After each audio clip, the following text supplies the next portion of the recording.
इस दुनिया की सबसे बड़ी सच्चाई यही है कि जिसने जन्म लिया है उसकी मृत्यु निश्चित है, लेकिन कब और कैसे ये किसी को नहीं पता।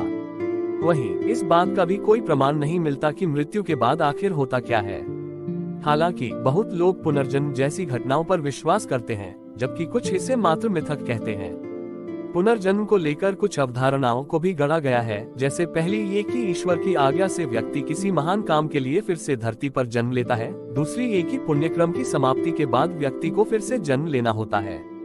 तीसरी ये कि कोई पुराना बदला लेने के लिए आत्मा फिर से जन्म लेती है किसी दूसरे शरीर में।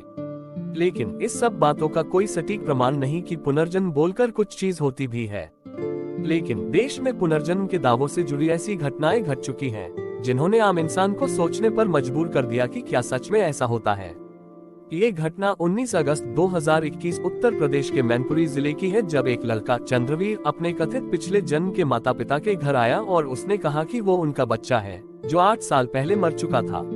ये लड़का उस 13 साल के रोहित की बात कर रहा था, जिसकी मृत्यु 8 साल पहले कानपुर के नजदीक नहर में नहाने के दौरान हो गई थी। चंद्रवीर, जो कि पास के गांव में रहता है, वो प्रमोद कुमार के घर आता है और कहता है कि वो उनका लड़का रोहित है। उसने दावा कि उसका पुनर्जन्म हुआ है और प्रमोद और उषा देवी उसके माता पिता हैं। वहीं लोग तब चौंक गए जब उसने कथित पिछले जन्म के हेडमास्टर के पैर छूकर कहा कि ये मेरे सुभाष सर हैं। वहीं गांव वाले उसे उसी स्कूल में ले गए जहां रोहित पढ़ता था और उससे वो सवाल पूछे गए जिनका जवाब सिर्फ रोहित ही दे सकता था। जब चंद्रवीर से सवाल पूछे गए तो उसने सभी सवालों के जवाब सही दिए। एक और घटना उत्तर प्रदेश के बरेली शहर की है, जब बिशन चंद नाम का 10 महीने का बच्चा पीलीभीत नाम को बोलने की बार कोशिश कर रहा था। बच्चे का जन्म 7 फरवरी 1921 में हुआ था। वो जब थोड़ा बड़ा हुआ तो उसने अपने पुनर्जन्म की बात कही कि वो पहले लक्ष्मी नारायण था, जो पीलीभीत में रहता था। लक्ष्मी नारायण की मृत्यु 32 साल की उम्र में 1918 में हुई थी। बिशन चंद ने अपने कथित पिछले जन्म से जुड़ी कई बातें कही, जिनमें परिवार के सदस्यों व दोस्तों के नाम भी शामिल थे।